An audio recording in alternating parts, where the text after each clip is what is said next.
floor is now mine, thank you.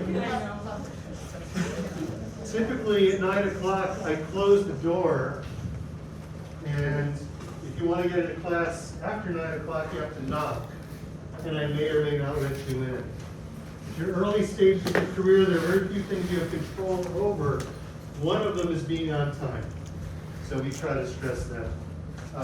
Do you have any martial artists in the class? What happens when you come in late for the dojo? Sometimes they do push-ups. Or they make you just sit on the floor and wait, and then gradually the sensei says, now you can come on and get to it. So it's just a good habit to get into. And I only have you for 2 hours a week, so I really try to cram it in as best we can.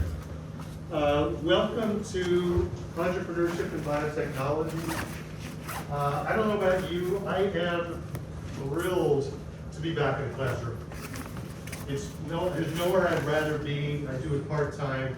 I'm an adjunct, which means on the Columbia scale of what's important, I am so low as to be meaningless. But it's, I've been around a little bit longer than you guys. If you get the opportunity to teach, it's a great thing to do. My best surgical mentor from my old life used to say you need to know something so much better to be able to teach it than to be able to do it. And it's very, very true. So my background is clinical medicine, where they get you teaching really as a third or fourth year med student. You really get into that. So it's a good thing just to build into your life. And if you get the opportunity to do it formally, there are a few things that are as rewarding as that. I'm going to turn on, well, I guess I got to race first. I get back into this classroom rhythm. Thrilled to be back in this building. For those of you who are new, this is a building named after Alexander Hamilton. It's one of the old buildings on campus. You can see the old classroom type thing. To me, this is just very conducive to learning. Last semester that I taught was spring of 2020.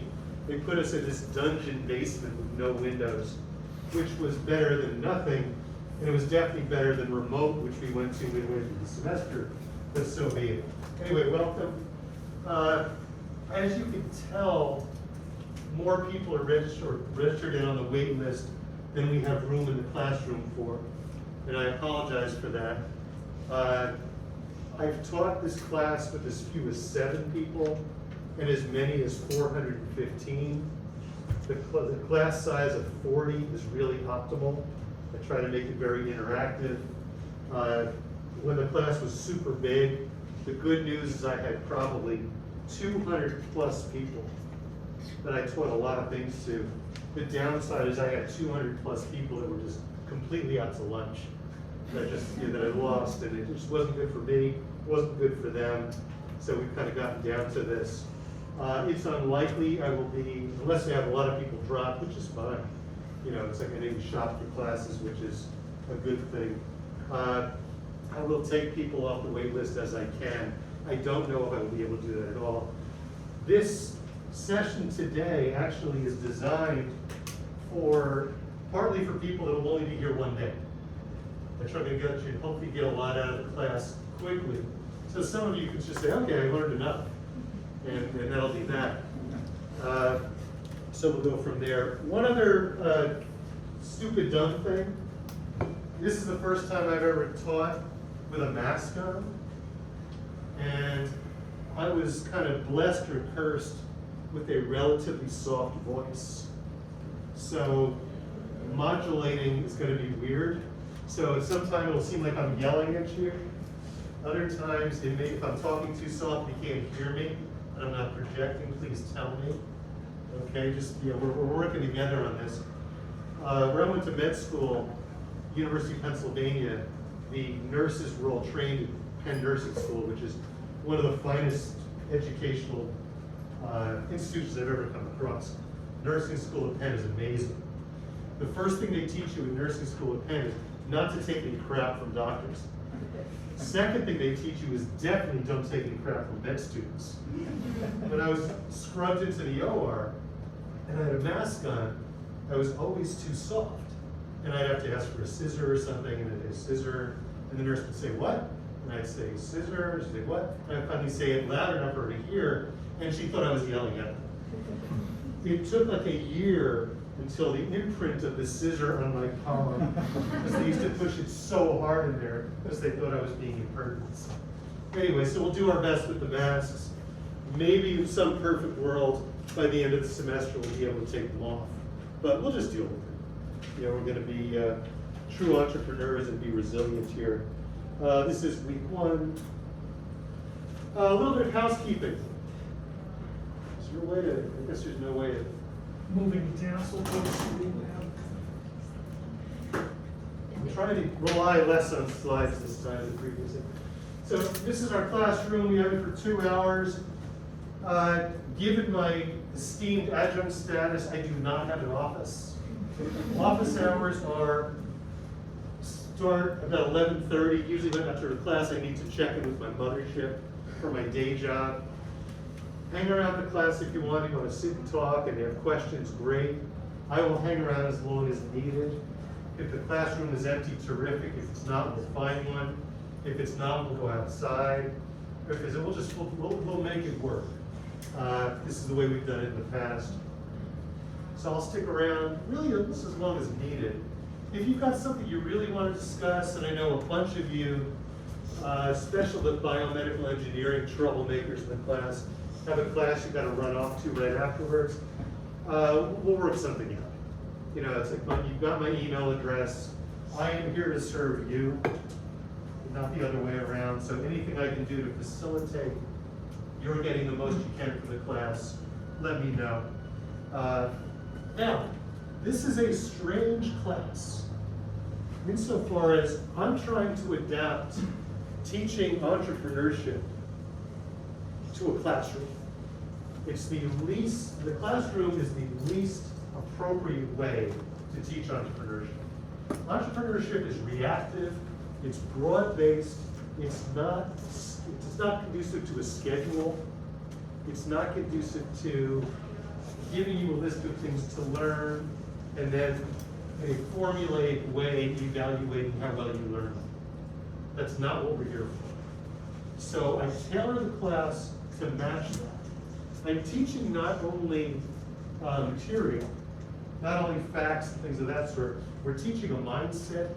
We're giving you a taste of just what it's like to do something that you think you may want to do, so you can try it on for a little while. In that way, the classroom is a laboratory, and you and I are all subjects in it. So this class varies a lot semester to semester. And I found the less I tell you about what's going to happen, the more you learn from it. So in the past, almost all of my students adapt to that very quickly, as you would expect potential entrepreneurs to do. There are a few who just do not like the lack of structure, and that's fine. If you don't like it, feel free to stick around and try to deal with it. If you don't want to take the class because of it, I understand. But this is, in many cases, a little bit different than what you've probably experienced in most of your classes so far. And this is particularly true of the scientists and engineers that I try to populate the class with. You know, there's 1 or 2 of you that have a lot of business background, and I'm going to pick on you guys mercilessly. Because really the job here is to give a group of students who are tremendously well trained in certain disciplines, give them a new vocabulary, so that you don't feel that you may want to do something independently or play a major managerial role in something you're building without having to hand it off to somebody who knows what a balance sheet is. Similarly, if out of every class there's one person who comes out saying, you know, maybe I don't need to get an MBA to layer on top of my discipline in science, engineering, or humanities or whatever, then that's a victory for all of us. So we've got rules, and the rules, I'm really strict about them. Attendance is mandatory. You have to come to class. This is not one where you can catch up with the textbook. This is not one where I want you reading anybody else's notes. I really want you here. I will be taking attendance at the beginning of class and at the end of class. If this seems very middle school, so be it. It's 10 years I've been teaching this class, and actually it's one of the things that makes it work. And yeah, I realize we're all adults, and taking attendance just kind of, it rankles. But trust me on this one, it does work. Electronics. This is the last class session when you can turn on a phone or a computer or anything with an on-off switch. Yeah, you should all have some level of paper note-taking, whether it's one of those old school marble-covered notebooks and a pencil, or what we used to call the University of Pennsylvania pre-med pen with the 4 colors. And every time the instructor would pick up a different colored chalk, you'd hear 200 clicks. This is circa a long time ago. Anyway, whatever you do, I'd like you to do it that way. This grows out of the observation. I've had various family members sit in on my class, and at one point the class was 450 people. And the number of people that just could not resist the temptation behind the screen to do something in addition to participate in the class was just too much. And it's not about me. It's like you wasting my time. I'm here no matter what. They're going to pay me just for showing up. But it's disrespectful to yourselves, very disrespectful to your classmates, and extremely disrespectful to the guest speakers who, well, not this semester, but who in the past have traveled, in some cases, thousands of miles to come meet with you. So, paper and pen, paper and pencil, whatever. No electronics in the class. And again, I do it because it works. The evaluation, this is where I get the most raised eyebrows and indignation from some of my students. But it's not really a big deal. You do not know and will not know how you're graded. Like starting a company, there's no way to check your stock price for a startup. There's no way to know if your proof of concept experiment is going to work. There's no way to know if your funding is going to get done. You have to be reactive to whatever comes. There's no grading system in starting a business or starting something new. And I want you comfortable with that. Now, that said, I don't want to destroy anyone's GPA. And this is a class where for all the interaction we're going to be doing, and for all of the class participation and engagement that I hope you're going to have part of, it's very difficult for me, from a data standpoint, to honestly and legitimately stratify who's doing what. So I try to be, if you play by the rules, you'll do fine. There's a, just an example, when I give final exams, when I give them, I don't always, and I don't always give them the data schedule. When I give final exams, I go and I do a statistical analysis of every question afterwards. And I look at the distribution of the answers, because especially when the classes are big, they're often objective. And there are some things that just shout out that either I didn't teach them, either I didn't teach the point very well, or the question was so poorly put together that it's invalid. And typically I'll throw out 10 or 15% of the questions on the final exam just because they're not a good assessment means of me telling, they're not a good tool for teaching. So I really take fairness in education very seriously.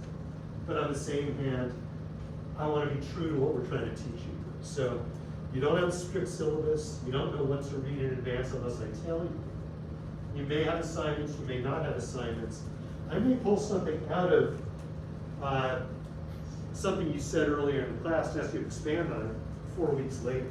So you got to be prepared for it. Obviously, you got to be. So it's a reactive thing. In the past, it's worked. And I just ask you, I just request that you stay open to it, even though it may be different than what you're used to. That's stuff.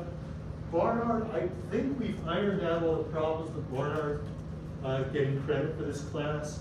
It was a trench warfare for a few years. Wasn't liberal arts enough. I love Barnard students. I think it's a phenomenal school, and you are absolutely welcome here. If there's any pushback, I don't think there is anymore from Barnard, for any of the Barnard students, please let me know what I need to do to make it work, okay? We talked about the syllabus, we talked about grades. A+. Then you get an A+ in this class, you don't. I don't give A+. There's just no way that anyone could so rise above to show that they couldn't have possibly done anything better. So if your goals for your undergraduate education is to have the highest possible GPA that you can, or you need an A+ in this class to push you from magna cum laude to summa cum laude, whatever artifactual reason you think that that's attainable, I don't give a. I just want to let you know up front. Okay? And again, we're trying to maintain an integrity. There is an underlying part of this class that I emphasize again and again and again regarding the content of the class, and that is a rigorous discipline regarding your approach to data. Because when you're doing things like raising money, when you're pitching your company, when you are asking people to forego other career paths to join you in something you're building, you are going to be stress tested again and again and again and again as to your adherence to data. Like, you know, we'll be doing a lot of pitching in class, and you're going to find that, you know, both here and later on, when you're pitching, there's two things going on by the person you're pitching to. They are assessing what the information you're conveying to. You know, they're stress testing your ideas, they're stress testing your assumptions, but they're also trying to get a handle on you. And you're going to find that you're always asked questions that seemingly have nothing to do with what you're presenting. And that's where they're trying to figure out, you know, we all try to have that human DS meter. And when you start doing things like pitching to venture capitalists, we're pretty good at sussing out who's making stuff up. And there's a term we use in the investment community called promotional. And you don't want to be saying, oh, that person's so promotional. That's the most promotional CEO I've ever met. Promotional means that they're telling you things they think you want to hear, regardless of what the underlying facts are. And this is something that, you know, you may find when you apply to grad school, and you hear that a certain grad school likes a certain thing, and you stick it to your application. What you don't anticipate is the questions that come beyond that. It's like, you know, you go and you go to a med school and they say, somebody tells you they love MD PhDs, and midway through your interview you say, well, tell me about the PhD program. And they say, great, what do you want to do your PhD in? And they're just like, well, I really only said that because I want you to like me. There are versions of that you encounter all through your career. And, you know, let's be honest, we all wing it a little bit. But what we try to do in the classroom, and I try to carry this over to things like grades, is be very, very strict in our adherence to data. When you make a presentation, you throw a number at it. Be ready when someone interrupts you and says, where'd that number come from? Be ready either with the reference, or better yet, know how to derive it. There's two parts of that. One is that you dodge the bullet of people thinking, boy, this person's a little fast and loose with the facts. The other is that it's extremely reinforcing and validating. If you can, on the fly, tell someone what the basis of your assumptions are. They may not agree with those assumptions. They may go into a discussion of, okay, they may push back on it, but that's it. That's when you're winning. That's when you've engaged them and you're operating on a fairly high level. Example, sure, population size. You know, it's like, I do a lot of investing in biotech. And every biotech has an early slide, and we are addressing a total addressable market of, and the number's always ridiculously high. And I'll say, well, where did that number come from? It seems high. And there's 3 answers to it. There's, well, I guess there's 4. One is I don't know, which is that meeting ends pretty quickly. Another is I can get it to you. Another is I got it from, the CDC, World Health Organization, Gates Foundation, whatever resource you have, and I can send you the specific, linked paper. Or you can turn around and say, all right, well, there's X number of people in the United States, world, whatever. There's X number of people in that age group. The incidence of the disease is this. Throwing this kind of error bar around it, I estimated that. That is a phenomenal answer when you don't have it in front of you. And you will have a lot of those numbers in your fingertips. I'm currently raising a venture fund, and I get asked the same stuff. It's like, what's the size of your universe? How many companies? How many companies are doing this? How many different things? How many people are suffering from this illness that you're focusing on? And what kind of penetration you're looking for? And you've got to be a walking appendix to your own presentation. And you've got to have that adherence and that respect for the data. Stories get you the meeting. The numbers will get you funded. So it's like, I see some of you writing that down. But it's true. You've got to be able to tell a good story. And entrepreneurship, as it's shown in popular culture, any movie about starting, it's always the story, the vision. Well, the vision's fine. Frankly, if you have a vision, if you have an amazing idea, there's probably 100 other people out there with the same idea.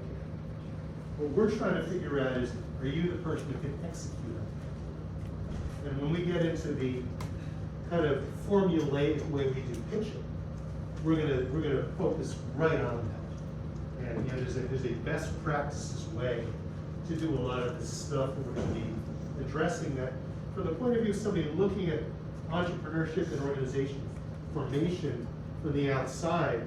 Seems like there's it seems very freeform, very room for, it's all creativity. Well, there's a tremendous amount of creativity. It's got to be creativity with discipline. So anyone been to the Picasso Museum in Spain? Okay, great, extra points for that. We all think of Picasso, Cubism is very abstract, very freeform, original, creative stuff. The first few rooms of the Picasso Museum, you realize he was doing like Rembrandt type stuff, like super strict realism. He cut his teeth on, the real nuts and bolts of realistic painting before he went out to Cubism. Well, entrepreneurship is very much the same way. Your originality, your creativity, your imagination are really the most important parts, but they have to be grounded in a super strict discipline. Most of you have backgrounds in science and or engineering. You know what that is. So you may look at it's like, entrepreneurship, it's kind of like poetry. And any poets in the class? Yeah, okay, well, I love poetry, and I realize that poetry has a discipline to it as well. But from the point of view of someone, problem sets and a optimal answer, and you go through specific proofs in mathematics, and science is grounded on real immutable facts. Pi is pi, the natural log is the natural log, depending on how many decimal points you want to put it out to. And no one's going to argue that. Entrepreneurship has an aspect to that. It really is a best practice. And I want you to leave this classroom grounded in that specific discipline.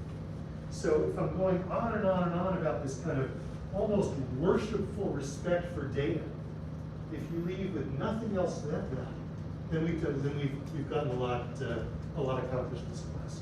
And that filters through to the way I grade you. It filters through to the way we evaluate and we put the class together. And I'm constantly stress testing the material to make sure that I'm winging it at a minimum, because that's something we should always strive for. Okay, similar to the reliance on your proactivity as a potential company starter, there's a ton of stuff that I want you to gather on your own that I want you to look for, and I want you to unearth. Some of it comes from me in the class, like, the class's website. I've got a YouTube page. On social media, dbsable is kind of who I am, only because dsable is taken. And there's a David Sable who's the CEO of the biggest advertising firm in the world, and he's locked up mostly with David Sable stuff. We get each other's mail, interesting. I've written about 75 articles for Forbes, many of which came right from the class, and a lot of them say the same thing over and over and over again. Don't read all 75, please. Nobody should be subjected to that. I've got a Medium page. Some of our lectures are actually on YouTube. Very valuably, some of the guest speakers are on YouTube. And we only have one day a week, which doesn't mean that's all you should be doing. Like, if you're really serious about delving into this, about coming out with a new language, a new knowledge base, and a new set of kind of instincts in your DNA, really delve into it. There's great stuff. On the website, there's lists and lists of articles and books. And, I don't have a strict syllabus, because really I want you to get in the habit of kind of seeking out what you need for your specific, where you want to go with this. Every one of you sent a very imaginative or creative idea to me that you're kind of using as a scaffold to hang the concepts we're going to talk about, which is great. Now, each one of you, as you follow that path, you're going to have different questions like this. Some of you are going to want to really delve into the arcane nature of early stage funding term sheets, which is, for some of us, that's bread and butter. For some of you, it's like you can care less. So we'll touch on that stuff when we're going to hit it. Others are really going to want to figure out, where is gene editing going? Within the specific biotech part of this class, what's the third or fourth generation of CRISPR going to allow us to do? And is it worth investing in figuring out what that is? Or are we best off discovering it the way we found the first generation of CRISPR, which is we just stumbled on it when we were looking for something else? So it's, by all means, try to be very proactive and not take the paucity of long homework assignments as a gift or something to triage into free time, which you're allowed to do. But try to take some of that and really allocate it into what it is you're trying to get out of this class. Okay? Finally, guest speakers. Year in and year out, the best part of this course is the fact that I find really incredible people to get in front of you and tell you how they got from where you are to where they're going. It's become, there's a community on Twitter of all places. We call it Bio-Twitter, which is the biotech community. Now, Twitter is a cesspool. It's an awful place. Particularly if you're female, I would have a pseudonym. It's just horrible, horrible people camp out there. There are corners of it that are pristine and wonderful. And Bio-Twitter is one of them. There is a biotech community that is supportive, informative, it's just great. And I've kind of got to know tons of people. And by that, I'm 1 degree of separation away from exactly the type of people I want to put in front of you. So we've had, I've had the best biotech journalists in the world come and talk. I've had numerous CEOs, numerous venture capitalists, and other type of investors. I've had people just with incredibly cool careers who I thought just had stories to tell that people would walk away learning something. And I together say, oh, should I have slides? And I say, no. We're going to ask you one question. That's how did you get from the classroom to where you are now? And every year I get so much feedback from my students. Years later, they will quote verbatim things that some of the guest speakers said to them. Some of the guest speakers that are hiring class, people from the class. It's really, it's terrific thing. The lineup this year is stellar. Like, you just go down the list, it's on the website. One after another person that I would have killed to have a cup of coffee, or even just sit next to in a restaurant over here where they're talking when I was in school. And they're just, coming in to give of themselves. The disappointment to me this year is that Columbia has told me all the guest speakers have to be remote. So instead of the level of magic that comes from them actually being in the room with you, having someone that sold a company, started a company from scratch, literally, going, hat in hand to raise the first few $1,000s to friends and family, sold the company years later for $14 billion, giving you that story. That's all. So just start where they are and tell us how you got here in your own way. And then at the end of that, I say, okay, questions. And we open it up to the class, and it's a fabulous experience. Unfortunately, it's going to be two-dimensional this year. There's nothing I can do about it. Thankfully, one of our speakers is a Columbia person, and she will have a green pass. Lately, the past few years, I've tried to get a class alumnus or alumna to come and speak, and this is someone who took the class a few years ago. She's wonderful. I'm sorry? Let's say they spoke on campus, we all knew where it was. Peter Square. That sounds great. There's so many hours in the week, and we've chosen to do it remotely. Okay. Any questions? It's probably the longest preamble of any class in the history of Columbia. Anyway, we're going to start off, we're going to dive right in. And I'm going to do a couple of pitches, and then you are going to do a couple of pitches. So two of you are out there saying, oh my God, I can't believe the names out there. Anyway, when I trained in medicine, cancer was defined anatomically and histologically. So lung cancer was a malignant tumor in the lung. When I went to school, ovarian cancer, and I went into obstetrics and gynecology, there were 4 types of ovarian cancer. Serous cystic adenocarcinoma, mucinous adenocarcinoma, germ cell tumors, and undifferentiated. Undifferentiated was, my God, it's growing so crazy, you have no idea what it was. That was cancer.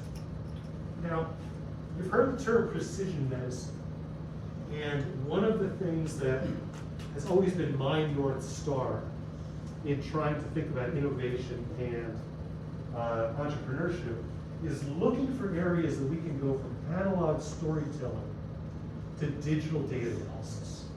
Really getting from I know it when I see it to data, reproducible, biostatistically testable data. And that seems to be, if you look for those spots and you have ideas that can leverage that, that's sort of a rocket fuel to innovation. And we'll get into lots and lots of examples of that. Now, in my career in medicine, I've been fortunate enough to see us move from a almost wholly analog system to one where it's increasingly data-driven in a good way. And this is going to result in better care, cheaper care, more efficient care, and safer care. And ovarian cancer is a great example of it. Now, shortly after I graduated med school, started training, for some tumors, we started recognizing that there are circulating proteins that are correlated with the presence of the tumor. And one of them was something called CA125. And one of the 4 big cancers in ovarian cancer made lots and lots of CA125. There's another one called PSA. If you have prostate cancer, you do a blood test, you can measure PSA, prostate-specific antigen. And the level of PSA kind of clues you in as to whether it may be prostate cancer, whether it's growing, whether it's shrinking, whether it's treated similarly. The gold standard historically in healthcare for cancer prevention has been cervical cancer. Again, OBGYN's up. cervical cancer is one of the most god-awful things that you could ever get. You know, it spreads locally, it's unbelievably painful. It's brutal and ruthless, it's incredibly difficult to treat. And it's been a scourge of healthcare all over the world for centuries. And then a guy at Cornell named Papanicolaou said, you know, the cervix is visible to us. What if we find a way to look at it and see if there's some means that could trigger, tell us that there may be cervical cancer? He started scraping the cervix. Now, pap smears are the bane of a lot of people's existence. It's not a pleasant thing to undergo, but it's one of the most effective interventions that was ever figured out for preventive medicine. And here they just took a few cells that had fallen off the cervix, put it under a microscope, and recognized patterns. So it was the kind of a first step towards precision medicine. Very primitive, but in countries that adopted pap smears, deaths from cervical cancer dropped 90%. And this was started in the mid-20th century, not a time when we were very good at preventive medicine or anything other than vaccines. I'm not going to get into that much. Anyway, so fast forward, we've been looking for a version of pap smears for all these other things. And ovarian cancer is another gynecologic cancer.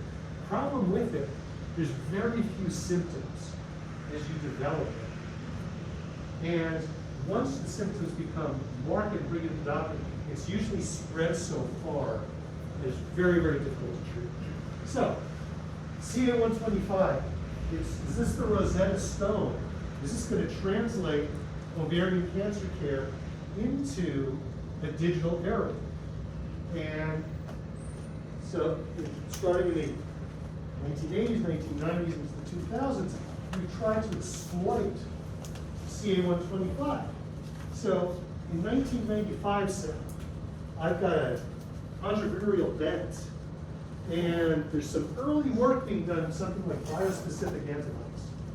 So you can take a piece of a really nasty chemotherapy that's just too toxic to give systemically, to give a big dose to. And you take a tiny amount of it, and you stick it on one side of an antibody, and you take another antibody, design it to attach to CA-125. And not to my unique, to attach to CA-125. Sounds like an amazing idea. Anybody want to push back on it? Sounds like it makes a lot of sense, right? Been tried, failed miserably. Okay? So, idea number one. Turns out that CA-125 is too ubiquitous and not specific enough to keep us out of trouble. That we would end up attaching nasty chemotherapy to normal tissue. And that the CA-125 wasn't concentrated enough on enough tumors, nor did we have a means of assessing the small number of patients that it would work on. And it just went nowhere. So, example of something that good idea, well worth pouring tens of millions of dollars into, didn't work. Okay? Number two, Ubiquitous Books Incorporated. I graduated from college not knowing what I wanted to do. So someone comes and says, no, there is a really great business opportunity for a company called Ubiquitous Books Incorporated. They have small bookstores in every single shopping mall in the United States. And everyone knows them. You go to the mall for anything. It's an anchor tenant. Every mall wants a bookstore. They've got purchasing power because they've got name recognition, so they can negotiate good rents. Their volume is high, so they can negotiate good deals with the book publishers, so their profits are higher. And Ubiquitous was started by a family. The family, the patriarch of the family is in ill health. The younger people in the family don't want to run the book because they want to sell the company. So it's being sold at kind of distressed sale. Sounds like a really good idea. Okay, so if you look at the usual financial metrics, and the one or two budding investment bankers out there know exactly what I'm talking about. We will be spending time putting values on companies. Well, let's just say there's a formula by which you do it. And you say, great, I'm going to go in and I'm going to offer them 50% of what the equations tell me this company's worth. Okay? So you go ahead and you buy ubiquitous books. Now, there's other competitors obviously selling books. It's not rocket science. You know, you buy them, you put them on the shelf, you put a price tag on them, you get someone to run the cash register, and that's that. Well, there's a couple, there's Borders, there's Barnes & Noble. And Barnes & Noble is, now I'm not a wealthy guy. I own ubiquitous books with a few other people. And it's profitable, but it's not so profitable that we can go borrow tremendous amounts of money against the profits of the company, nor am I willing to sell my house if I have a house and use collateral to borrow enormous amounts. But Barnes & Noble gets bought by a private equity firm with tons of money. And what does Barnes & Noble do? They start buying everybody else. And they get smart. They say, rather than have all these little bookstores, let's have real big ones. Let's make them bigger and bigger and bigger. And you guys probably weren't even born when this was happening. Or you were just learning how to read. And it was just fun. So you are how old you are. But this was, when I was reading, when I was in college, coming out of college, Barnes & Noble suddenly became big, bad Barnes & Noble. They were the gorilla in the room. There used to be on 80th and Broadway a beloved bookstore called Shakespeare. The original Shakespeare books, not the one they put there now, which ironically is owned by private equity. That was Barnes & Noble. Well, it's not. But you've got this, you have Shakespeare at the 81st and Broadway. And we used to love Shakespeare. It's kind of a shaggy dog kind of place. They had it upstairs, they had downstairs, used books upstairs, sawdust on the floor. But it was a great bookstore, they were forever. 1990 something, Barnes & Noble takes over the block at 83rd and Broadway. You've all seen this. Big bookstore. And within a year, Shakespeare's out of business. Because Barnes & Noble is buying for millions of square footage and huge stores, and people go into Barnes & Noble and they sit, they get coffee, and it's a totally different experience. And my purchase of ubiquitous books, I'm roadkill in this whole thing. Barnes & Noble, nobody wants to go to the little 4-aisle bookstore in the mall to buy a book anymore at a higher price. Because Barnes & Noble can undercut me on everything. And my stock is low because I don't have that much space. And suddenly, nobody really cares that I can order for all my little mall bookstores. And what happens is Barnes & Noble comes along and waits for me to start losing money. And they make me an offer. And they buy out ubiquitous books. And terminate some leases, consolidate a few others, and Barnes & Noble just keeps growing and growing. Big bad Barnes & Noble. So my idea was great. It's great business, thriving business. It's all over the place. It's ubiquitous. It's everywhere. Yet, and even negotiating a huge discount to it, all the financial metrics said, yeah, it's a great thing to do. And it just blew up in my face. Why? Because I don't have a crystal ball. Maybe some people were smart enough to see what was coming in the book industry, but I wasn't. And even though I followed the playbook for starting a business or buying an existing business, but the story doesn't end there. Because in 1994, a little company called Amazon started. And Amazon said, well, what if we got people books really quickly and turned all these big and really undercut pricing because we don't have to pay for these big stores.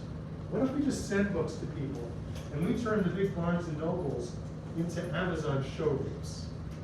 You go to Barnes & Noble, you read the chapter, you like the book, and you order it online, and we send it to you. It arrives a day or two. And much to the glee of everyone who hated Barnes & Noble for forcing out Shakespeare, now Barnes & Noble's on life support. Because Amazon just blew them out of the water. So the entire marketing of books, kind of succumbed to the digital age. End of story, right? No. Because what is a book? A book is a text file. When a book went from being, what is a book? It's a means of consuming tens of thousands of words in a single place. And for the longest time, it was packaged in a way that it was a book. We all know what a book is. Well, once we got to a certain level of speed in our ability to transmit data, and we were able to compact data in a certain way, and what's a bit plain text? It's not a lot of storage. And we got high-speed internet into a certain percentage of the population. Suddenly, you don't even need to make the book. You just get rights to the text, you package it in a way, it's like, I'm not a data guy, but it's fairly straightforward.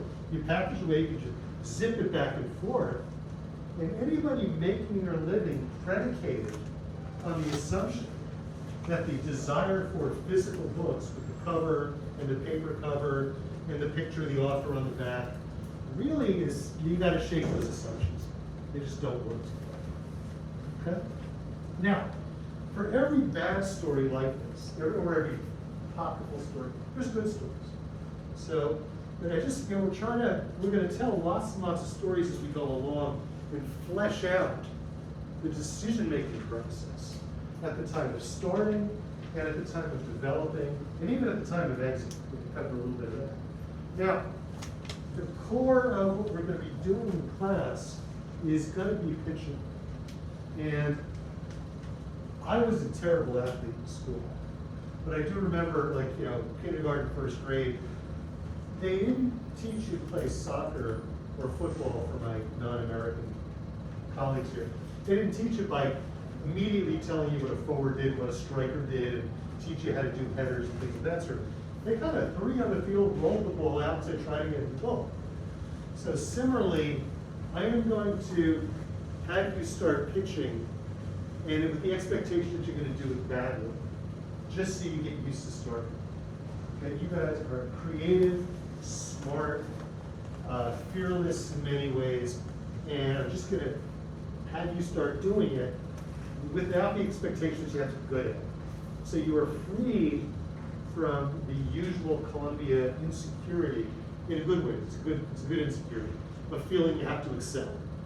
Okay, you've got carte blanche here. So I've got a couple people here who you recognize. I'll protect your anonymity if you want, but someone sent me a pitch that included a brief mention of smart toilets. And on the fly, if you can stand up and pitch me 2 to 3 minutes on a good idea for smart toilets. If you are still here. You're supposed to be. Okay.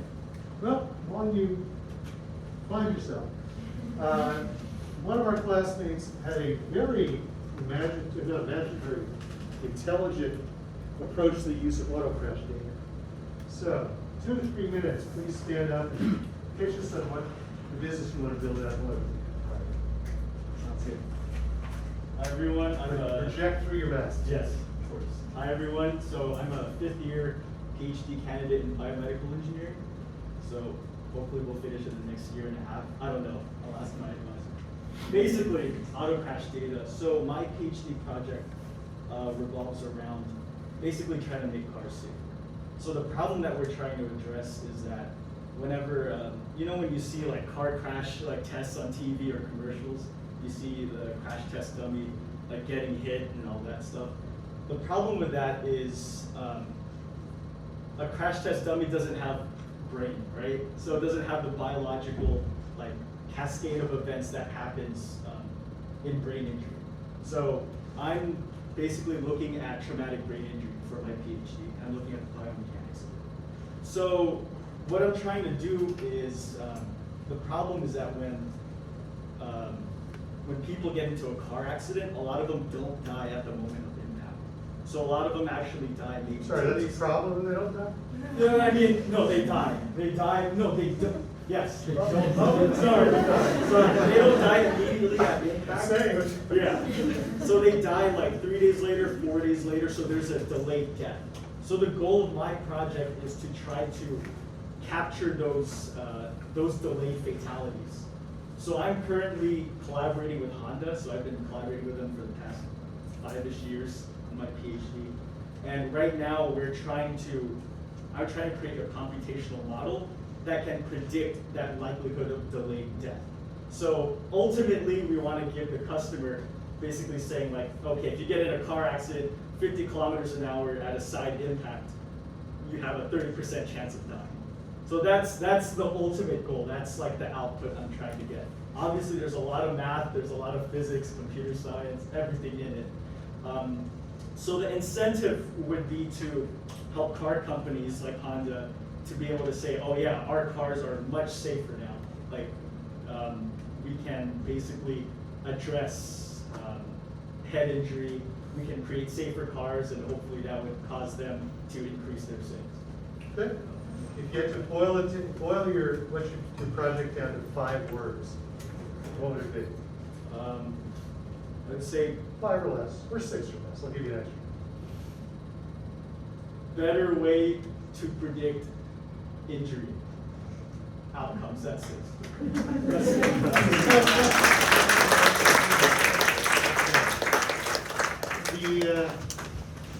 The pattern here is we rip our presenters to shreds and then we clap for them. Because we want to maximally learn, we also want to maximally reinforce that we appreciate everything we do for our colleagues. Okay, anybody else want to pitch? Get up. Go ahead.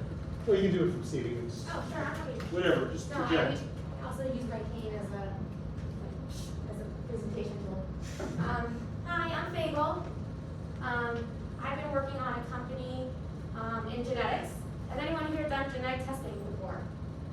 23andMe, or at the hospital before you're having kids or something? How many of you have your actual raw data downloaded? So that means once you sent your sample to the lab, they sequenced it, and there's sequence information about you that is being stored somewhere outside of your own autonomy. In addition, you can get that data retranslated at other locations for medical, ancestry, whatever purposes that you decide. So a huge issue right now in healthcare is that we don't have the locus of control of our own data. So I want to create a company that's also a philosophy where the patient, the individual, is in control of their data, is translating their data, it's being stored securely, it's being done in a way that's anonymized, encrypted, and you are in control. So everyone here deserves private consulting for their genomic data. And so I want to help you and use 23andMe, help you figure out how to download the data, help you understand the coverage that data has, how exhaustive that data is, and where else you can send it for interpretation. So the name of my company is My Data Guide. I'm really glad that I got the domain name in time before COVID. And actually, it's the perfect time to really launch this company because the genetic literacy right now, unfortunately for sad reasons, is very, very high. So I guess in 6 words or less is control your data. Control your data.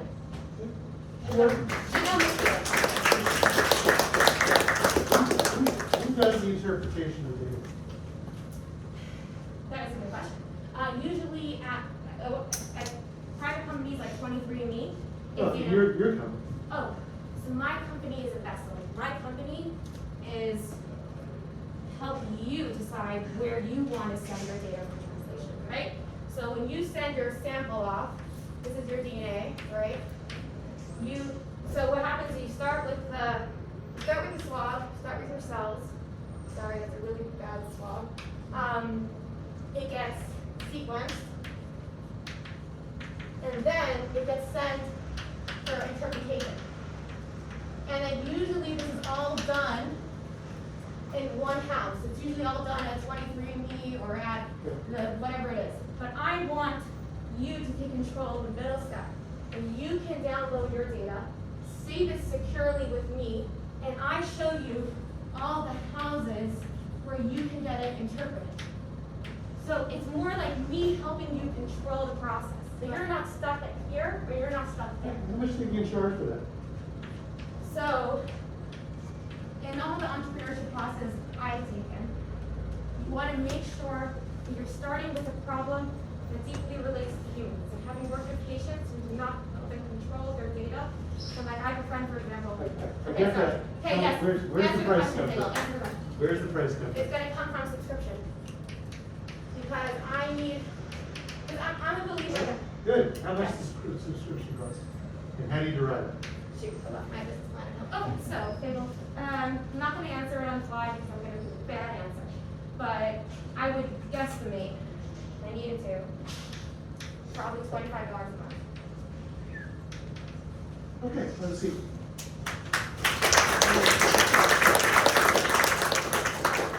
Okay, maximal kudos for getting up on the fly, both of you. Thank you. We're going to be doing a lot of pitching because there's something, pitching, see, things like Shark Tank trivialize pitching. They make it seem performative and they make it seem like it's more personality. And you see the same thing in movies. It's like, if you're convincing enough or you're passionate enough. And there's a room and need for all of it. And obviously vision is very, very important. On the same hand, you gotta be good at the mechanics of pitching.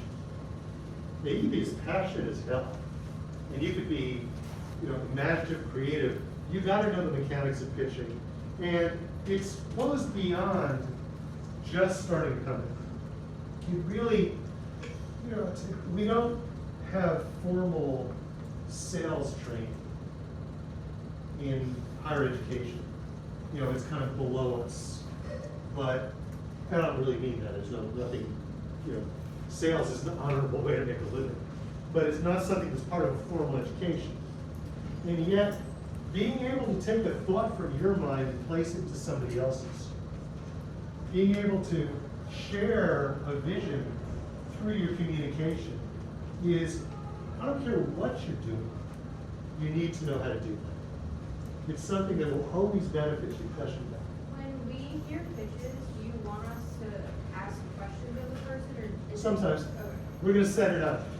We're going to have pitches where you're pitching to your grandmother. And we're going to be having pitches where you are pitching to the nastiest, greediest, most impatient, horrible venture capitalists in the world.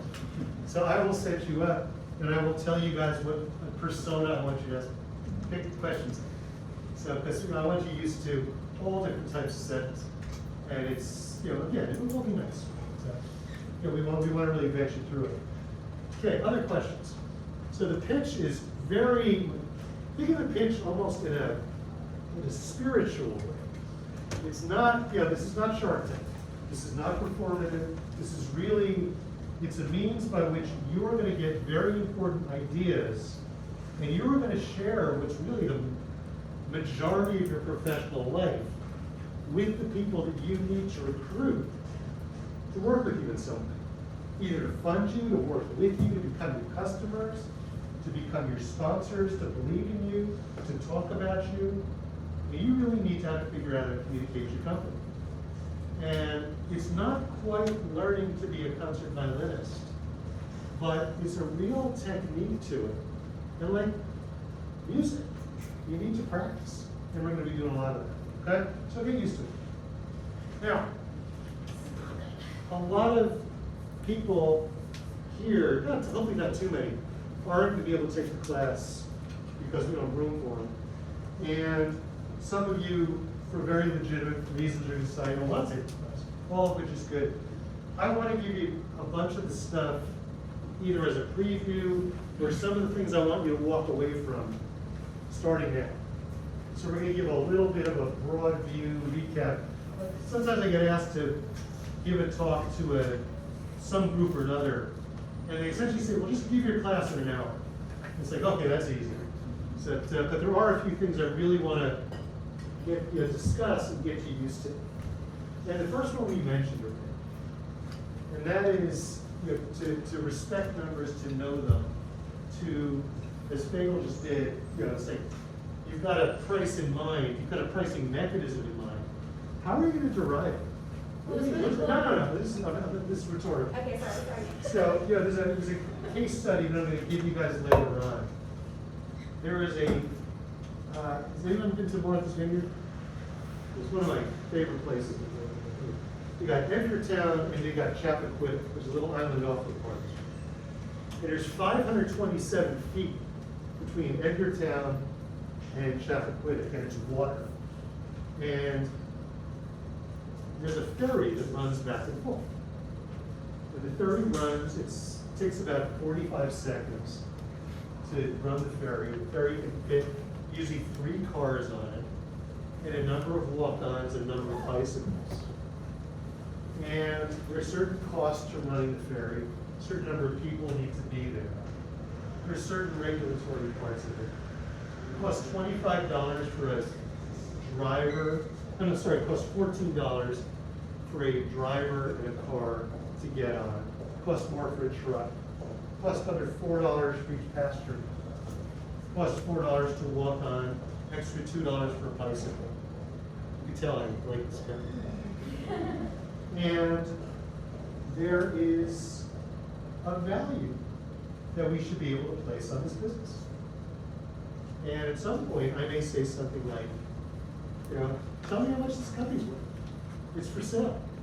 How much did you pay for it? Now, I'm not going to ask my 1 or 2 business students because this is, it's your briar patch. But anyone who's gotten 0 business background, has never taken a course in business or valuation, knows nothing about it, I want to be able to walk you through how you do that. It's kind of a logical thing. This is not a course in finance. However, figuring out where value lies, whether the value is in potential benefit that could come that's unquantified, or whether it's something that you could really nail down and get a dollar value within plus or minus a few $1,000s, there's a way to approach it. Now, I don't not necessarily recommend this to anybody, but I went through, when I left medicine, for some silly reason, I went through a series of multiple interviews with McKinsey, thinking maybe I want to leave one overwhelmingly life-filling job that leaves me no time for my family, for another version of the same thing. So I went to interview with McKinsey. I love interviewing for McKinsey. It's a great organization on many levels, incredibly flawed organization on others. But if you're going to do that, be prepared to be offered up on-the-spot analysis. And the one I liked the best was, when are you talking about this, that, and friendly? And they say, okay, how many miles of interstate highway are there in the United States? You have 1 minute to tell them. It's like, huh? What? That'll wake you up. So I just had to come up with a means of estimating. So, it's like I just kind of did what anybody did. Okay, 3,000 miles east to west, 1,000 miles north to south. How often are you going to have a highway? And you just set up a simple first-order algebraic equation. And I came up with a number. And they didn't care what the number was. They just wanted to see how you went through constructing an assumption, how you thought. And when you're starting a company, you're doing that all the time. You're kind of on-the-fly assumptions as you're basing your business plan on. And your business plan is something that is running in the background of your mind 24 hours a day. When you're awake, when you're asleep, when you're intoxicated, when you're distracted, when you're focused on something else, you're constantly, it's like one of those, it's like the old computers, when they have a computer with a hard drive instead of an SSD, where it's spun around. Now it's like when it's doing the old version of multitasking, and the computers had about as much intelligence as a vacuum cleaner. So you're doing that. So they want to see the way you're constantly asking and re-asking and stress testing your assumptions.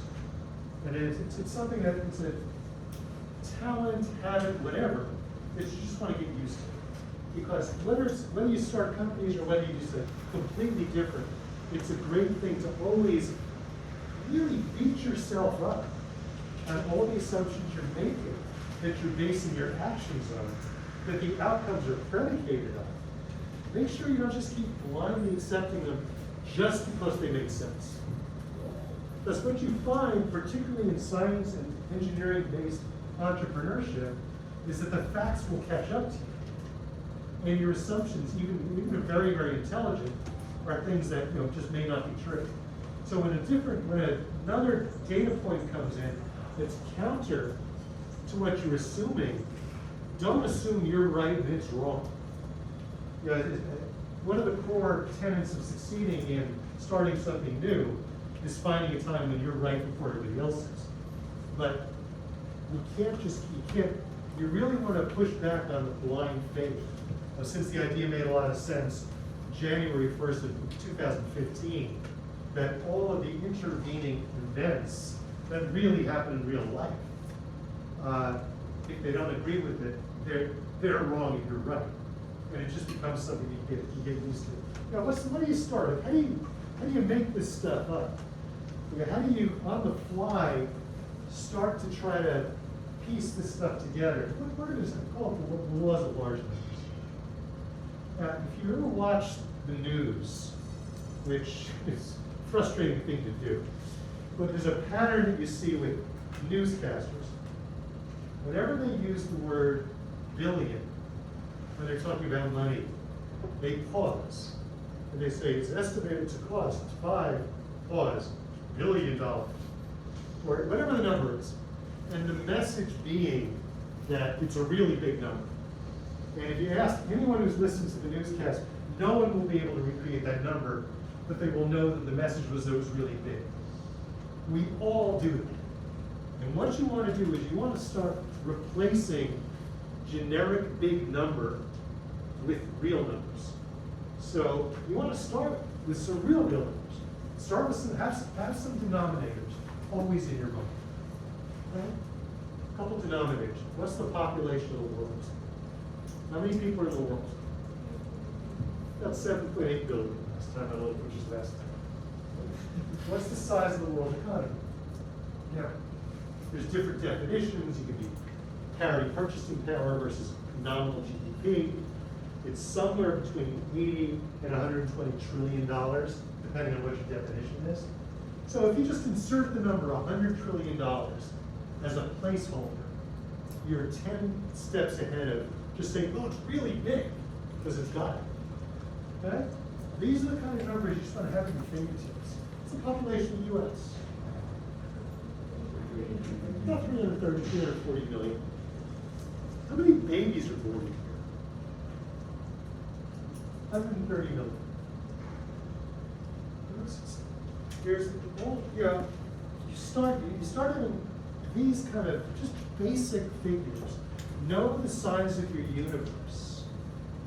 Then you start becoming really good at assessing numbers that people present to you in stress testing.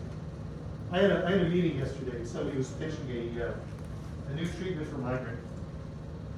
And they threw a slide up with a percentage.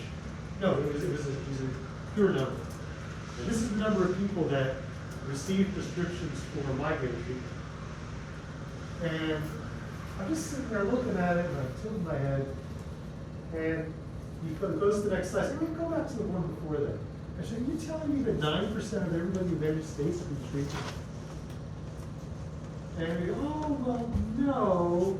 It's actually, that's the number of prescriptions that were written, including monthly refills." Well, that's not how you present it. Again, you're assessing the data presented, and you're assessing the presenter. So there's a little rule of thumb that we use, and very simple.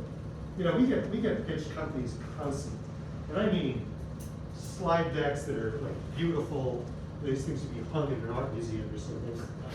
There's so much thought embedded, and they go through compliance, they go through legal, and all the disclaimers around them, and yet they're often so filled with factual errors that they just shouldn't exist. But in general, trying to figure something out and trying to figure out what we call the so what test. If they give you absolute numbers, convert it into percentage. If they give you a percentage, convert it into numbers.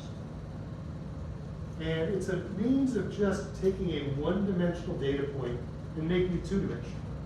The number itself may mean nothing, but when you convert it into a percentage of an affected population, then you can start just logically saying, does that make sense, does it not make sense? Similarly, in biotechnology, typically, we try to quantify the outcomes of our clinical trials. We really have to. And then we run a statistical test. The statistical tests are usually boiled down to a p-value. And if this class is like most of my classes, there is a distribution of comfort with biostatistics. Some of you know more than I will ever know about biostatistics. Others of you are probably at the level of, p greater than 0.05 bad, p less than 0.05 good. Okay? Which is the way most people are. Problem is, there's so much more to it. And biostatistics are just arcane enough that anybody could use them and be misleading while appearing not to be misleading. So one of the things that I like doing when I can, if I'm really serious about a company, I'll say, listen, I get the statistics, and I'll delve into which test was used. There's underlying assumptions for using different types of statistical tests regarding the distribution of the data. Like it seems like everyone in healthcare seems to think that all data, regardless of where it was generated, is in a normal distribution, which is one of those ridiculous assumptions. And because if it's a normal distribution, then you do certain tests, and those tests have a certain validity. So the quickest way to stress test that, I just say, listen, could you just show me the raw data? Show me the scatter plot. Because they may have played around with the data in such a way that it looks like there's a clear delineation of whatever intervention they did versus the comparator. When in reality, you look at it, just show me a picture. And the white dots and the blue dots seem to be randomly scattered. And if you do this enough, you start trusting your, it's like it looks like a Jackson Pollock painting. This doesn't look like, one thing versus the other. So you want to, again, getting back to the data rich and getting back to the specifics. But in order to do that, you need to have an idea for the size of the population. I know I've got a few data scientists, and probably most of you have some either passing or very in-depth use of AI and machine learning. And I'm getting pitched an awful lot of companies now to apply AI to different clinical situations in a way that will improve the process, which is great. Problem is, the variability per measurement in a lot of the processes that they're trying to optimize is so wide that the number of observations you need to feed into the computer to come up with reliable algorithms is ridiculous. It's like one of the areas that I do a lot of investing in is my old medical field, which was assisted reproduction. And we used to do in vitro fertilization. And it was one of the low-hanging fruit for AI is just like you do an IVF cycle, come up with a bunch of embryos, fertilized eggs. And you got to choose which one goes back. And we've had these criteria over the years, really just based on how they look under a microscope. And the theory is, if we take optical technology from, say, meteorology of the Defense Department, and we train this on embryos, and we have it look at embryos, and it will choose for us that we can raise the probability of good outcome. And that's the theory. And I think it's great. I love the theory. I love the methodology that they're employing. The technology they're taking off the shelf or borrowing from meteorology, defense, or whatever is unbelievable stuff. The problem is the variability in appearance in each embryo is so wide that in my mind they're going to need to feed millions and millions of embryos in before we can isolate their picture in a way that's clinically meaningful. Now, okay, we need millions and millions of embryos. How easy is it to do that? Well, worldwide, we only do 2.5 million IVF cycles a year.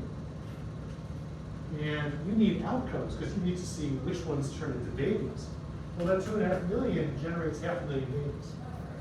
And that's if we do a clinical trial where every single in vitro fertilization lab all over the world puts all their data together, sends it to this one project for analysis, you can see very quickly, either if this is your idea, that boy, this is technically not feasible, or if you're presenting it to someone, this is what you're gonna be asked. Or if you're an investor like me, this is the stuff you have to know how to ask. Okay, again, great idea, great goal, real clear need. It's an engineering level optimization, but where it falls apart is in the big number. What's the big number? And the more big numbers you have, we don't need that many. You know, it's like, it's not that difficult to, population sizes. If you are, if you're going into, cancer drug development, which is obviously some of you, if you're in biotechnology, you will be going into that. How many people have cancer in the United States? 15 million. Okay? It's a big number. A lot of them are cured. A lot of people are in remission. A lot of people are in active treatment. A lot of people need more. Some of the cancers are the types of cancers that, frankly, you could ignore. During your careers, if you go into oncology, a lot of things that we call cancer now, ultimately we're going to decide they're benign diseases. Because we're still diagnosing them based upon the way they look with light microscopy. When I was doing my residency, there's a thing called uterine fibroids or leiomyoma, which is these big benign tumors that grow in the uterus. And they're ubiquitous. So many women have them. Some have a problem with them. A teeny tiny infinitesimal fraction turn cancerous. And those you want to pick up because it's another one of these terrible cancers. So when the pathologists get one of these, usually if people have finished in childbearing, sometimes you do a hysterectomy. Procedure I used to do would be to remove the individual benign tumors and reconstruct the uterus to preserve the fertility, because that's what I did, was fertility preservation. You send the tumor to the pathologist, and we're sitting around the table, you cut it up, you stain it, you put it in the slides. How do we decide what's cancerous? You've got all these cells splayed out on the slide, and you count the cells that appear to be in active mitosis. So it's, it was, it's metaphase and anaphase. So if you see the metaphase and anaphase, you count them up, and if it's above a certain number, it's high risk for leiomyosarcoma. And you do chemo and major surgery. If it's below that number, it's presumed to be benign and not a lot of them. What a primitive, silly, 19th, 20th century way of approaching a serious medical problem. So there's plenty of great stuff to be figured out using technology. But just to give you an idea for how prone to error that would be. What if we were able to take that specimen, throw it in a machine, grind the machine up, have it do some type of cell splaying, and then using visual optical technology to give us a real count and do enough so that we have a real cutoffs, not 10 because it's the first number of 2 digits. Or what if we just use something like flow cytometry? Or can we find specific sequences or specific sequence and expression combinations that really sensitively and specifically tell us what's the benign ones, pick out the very, very rare malignant ones. Because the problem is, in medicine, you often end up doing the right thing for the wrong reason and the wrong thing for the right reasons. And the wrong thing for the right reasons is treating someone with a benign disease with toxic chemotherapy, or doing radical surgery when they could have gotten away with something very minor. And this is, all that kind of precision medicine, that area of entrepreneurship that we can tap into because biology is becoming digitized, during your lifetime. I don't know, my own bias is that in the 21st century really is a biology century. We've done chemistry. The periodic table, what was the periodic table? The periodic table was our Rosetta Stone in taking analog chemistry to digital chemistry. It was the most brilliant thing. I worship the periodic table. It's an amazing thing. We take it for granted. But before the periodic table existed, we were walking around with dark glasses on. Similarly, physics we tend to take off in big chunks. I'm in awe of physics. So if you're a physics person, you are, you've left me in the dirt. But on the same hand, we understand a lot of physics at a very complex level. There are levels that we won't for another 2 or 3 centuries. But biology was completely system-based and organ-based up until very recently. And now it's becoming much more cellular-based and molecular-based. And if you're looking for opportunities, if you're looking for, okay, what's rocket fuel in taking big things that don't work and finding a way to fix them? That's kind of where biology is going to be a playground for that kind of stuff. Biology is an innovation theme park for the next, as long as your career is going to last. So I think it's great that way. Okay, so that's it. Next thing. This is sort of implicit in what we've said before, but write this down, tattoo it on your arm, remember it, say it before you go to sleep at night. If you're going to be taken seriously in doing this, don't make stuff up. There is a tendency, we all have it. I still fight it in this advanced stage of my life. I see it all the time. You're rolling along and telling a story and getting a lot of good reception from it. And someone asks you a question that you don't know the answer to. And your knee-jerk reaction is to insert something that sounds good. We all do it. It's something that's kind of, I don't know, it's just an impulse. Work against it. It's really a discipline that you want to try to get away from. We all want to look smart. We all want to look like authorities. There is a power to saying, I don't know, or to saying, I imagine, start to very quickly build a little model by which you would derive that answer. Don't just make something up and present as fact, because you will get found out. You'll get found out at the most inopportune time in front of the person you least could afford not to impress. Well, let's say you don't present it as fact. Let's say I quickly was thinking, okay, what kind of subscription do I have that involves storing something on a cloud and is doing some analysis on it, right? Because that's it's supposed You to gotta be. work it into the rhythm of the conversation. If it's some, Can you you do a know- disclaimer? Can I say I'm not Yeah, sure right now? you can always, you ask your question. Yeah, great question. Here's what I know, and here's what I need to know to answer that correctly. That's a great answer. Like you know the relevance of the data. And there's some things you just can't model. There's some big numbers you don't have. There's some small numbers you don't have. And you might say, I've got this terrific treatment for generalized inflammatory processes. When inflammation is, the body's, it's your body's best friend, it's your worst enemy. We have this phenomenal way of going after things we don't like in our bodies. And we can overdo it, and we can underdo it. And we say, well, I'm developing this thing for inflammation, and it's going to replace steroids, which has been our big counter. sort of nailed information for decades and decades. And gets pushed back and say, well, yeah, I see your point, but what if you just narrowed it down for whatever reason to just ankylosing spondylitis?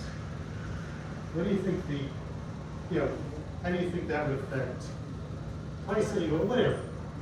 And you just say, oh, well, yeah, we have to multiply by a factor of 10 in pricing. And you say, oh, well, where's the factor of 10 come from? Well, unless you've got real answers. You could say, well, the instance of, if you really know what you're talking about, you say, well, the instance of the prevalence of ankylosing spondylitis is this versus this for generalized inflammation. Orphan pricing for drugs like that is this. The sales force we would need is, you really know your stuff, terrific, but don't just put something that sounds good. It's, even if it seems innocent, even if you think you're just speculating, really work against them.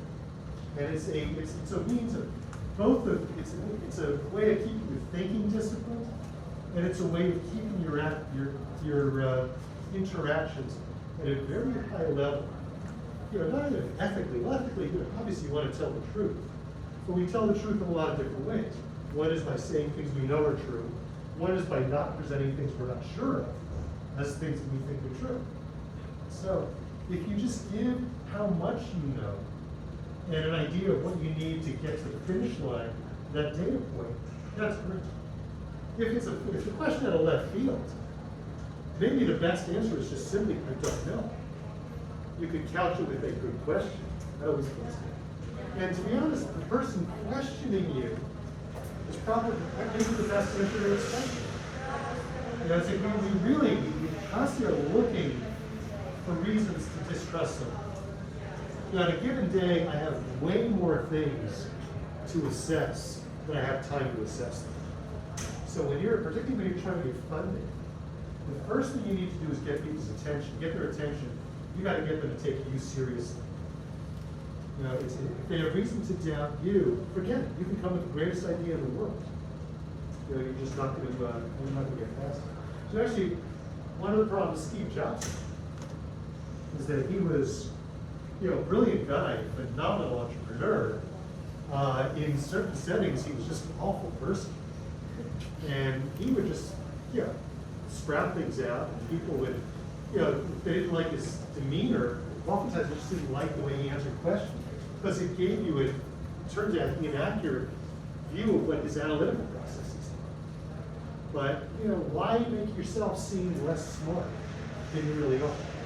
So know your numbers and don't make stuff up. It sounds so basic, it sounds so grammar school, but particularly when you're an entrepreneur and you are being assessed, at that early one employee stage, when it's a person and idea, and we're going to get into what you do on day 2 and on with the idea, the person, the idea. But these early stages don't do that. The next one, as you move along, single most important thing that is going to make your business plan work or make it not work is wrong assumptions about where the price comes from. And I can't emphasize this enough. And we're going to talk about different types of marketplaces, and we're going to talk about the different mechanisms by which prices are. I think I have 1 or 2 economics majors out there, and you think, well, it's easy if we're supply and demand. No. Supply and demand, that's just a fudge number. And a lot of it has to do with the market dynamics of the power between the purchasers and the suppliers. If you make an assumption that your product or your service deserves a premium, deserves more than just that commodity where supply and demand meet, that there's no easy entry and exit into the marketplace, that you can live wherever you want to on the demand curve, i.e. you can make your price up wherever comfortable for you, when in reality the marketplace is going to treat your thing like a commodity and hand you a price. It's going to hand you a price where the inputs that go into making whatever it is, plus a little bit of profit, is all that the market's going to bear. If you charge more, no one's going to buy it. And if you charge less, you're going to lose money. If you think that if you think you're the first to market with a personal computer. When in reality, the world thinks it's just one more pocket calculator, then your business is going to fail. So knowing where your price comes from, defending it, stress testing it, and when need be, doing market research development is extremely important. But even more so, at the level of your business plan, at the level of deciding whether I'm going to do this business or not, you've got to really stare your assumptions in the face as to what the market's going to pay for this. What's the value proposition and what's the competitive advantage? Because any good idea that's not protected in one way or another is going to be replicated until the price comes down to one where it's not all that profitable. This is, the professor of economics I had, a million years ago when I was a freshman. The one thing I remember him saying is, you can no more ignore the laws of economics and supply and demand, you can ignore the laws of gravity. They will just come and they're just immutable. I am the healthcare person in my firm. And as you can imagine, I get asked a lot about COVID and all that stuff. And I tell them it's very simple. Viruses do what viruses do. You can't argue. You can't negotiate with them. They're very good at it. It's one of the problems we have is that we're trying to wishing for certain aspects of COVID away. Similarly, when you're putting together a business plan, economics works the way economics works. You can't, when I was a really young kid, the premium auto brand was a Cadillac. And then when I was going through school for a while, I knew of Mercedes. Like that little Mercedes logo meant everything. And then, the price premium you got for Mercedes versus a comparable four-door sedan was just ridiculous. And then Audi came in, and Lexus, and Infiniti, and now Tesla. Tesla has this really super premium name recognition to it. We're getting into marketing. And that seems like, it's a Tesla. There's like daughter makes fun of a relative of mine. He's the anesthesiologist with a Tesla. It's like that says it all. But Tesla, that name is not going to mean what it does now in automotive now. 10 years from now, there's going to be a whole bunch of other things. And any premium you get from that name to whatever logo it has is going to be arbitraged away by other people that can enter the marketplace in a similar way, and maintaining a distance there is very difficult. Maybe they can do it. Apple seems to be able to, which is, case in point. But anyway, so knowing where your price is one of the first questions you ask yourself. Is my pricing, are my pricing expectations realistic? Because you could be developing something that fulfills an incredible need, which is just an unbelievable great thing with a vacuum that the world needs, yet some combination of production costs, ease of entry, lack of protection for your IP or trade secrets is going to mean it's a bad business. And that's something you've got to be very harsh with yourself about, because there's something very affirming about coming up with a great idea. But not every great idea is a great business. And the first thing you do to stress test it is check your pricing. Okay, next one. We've talked a lot about data rigor and knowing your numbers and being very strict about being able to derive numbers and not make them up. In the same way, you've got to develop an inherent distrust for ambiguity and precision. And nowhere is this more evident than in healthcare. In healthcare, there's different levels of discourse. There's always the fairness level, the equity level. These are real, true, important issues, but they're not easily quantified. Similarly, the way the business world looks at healthcare is strewn with all sorts of imprecise precision. Yeah, I get asked all the time, what hot field do you think you should invest in? What's the hot field? And some people say, well, oncology, and they'll point to a few companies that do really well. And in reality, you talk about oncology, well, there is precision oncology. There's specific nodes within development and differentiation pathways that if we exploit them, we can do phenomenally well in unearthing new stuff. There's immuno-oncology, where it just blows me away.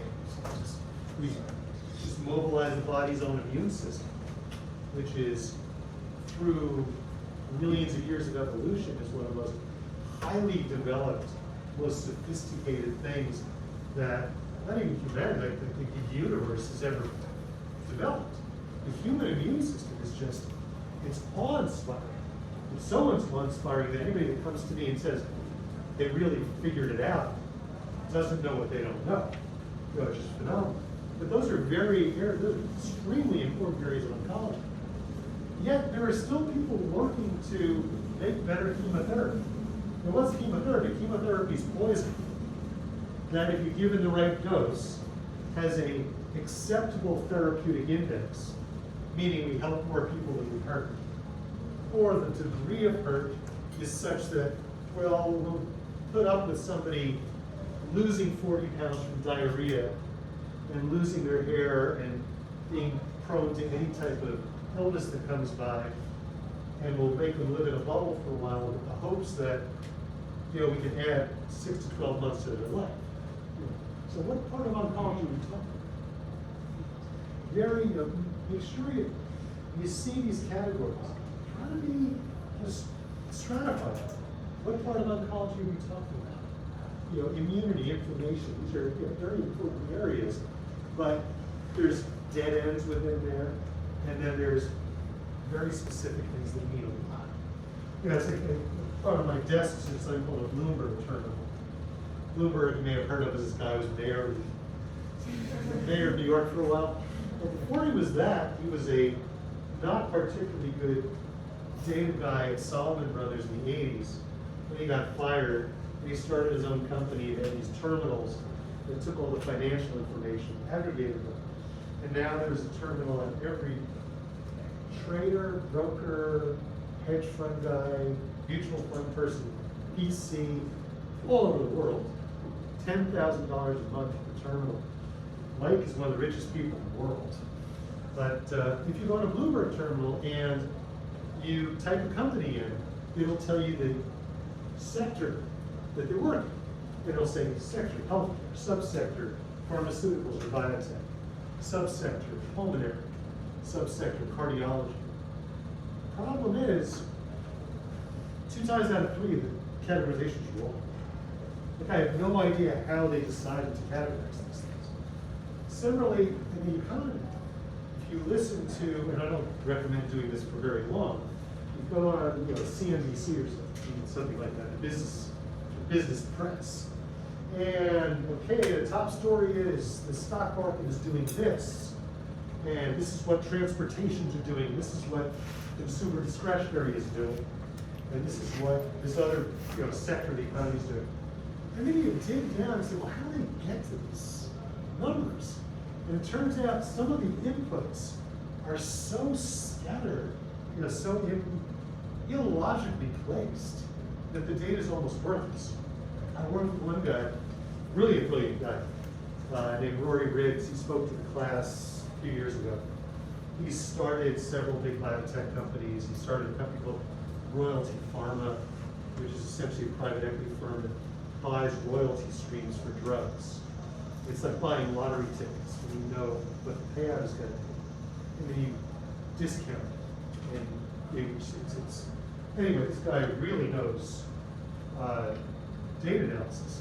And he put together a model. He asked himself, what if we did a much, much better job of categorizing what everyone in the economy does and what the real interrelationships are? And he got the smartest data and computer engineers he knew.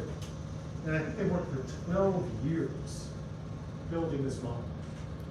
And they don't rely on these imprecise categories to get categories. And the other thing they do is the model is continuously evolving. It keeps getting better and more accurate. Because even with the degree of number crunching that they did, they found that there were still these landmines of imprecision in the categories that we use, in the descriptions that we use. And then each one of those landmines is a means of veering us away from the truth.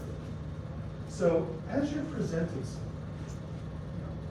and when you go into the pitch and how you word the pitch, and how you balance story and numbers in order to try to be as truthful as you can, win over the person you're talking to, and the validity of what you're talking about, and at the same time stress testing for yourself how likely the likelihood of outcome. You're going to come across certain descriptions, certain categories. You say, I'm really not describing this. And everyone I say this given word is going to have a different view of what I'm talking about. And it's one of the things we're seeing in the public. It's an enormous problem in public health.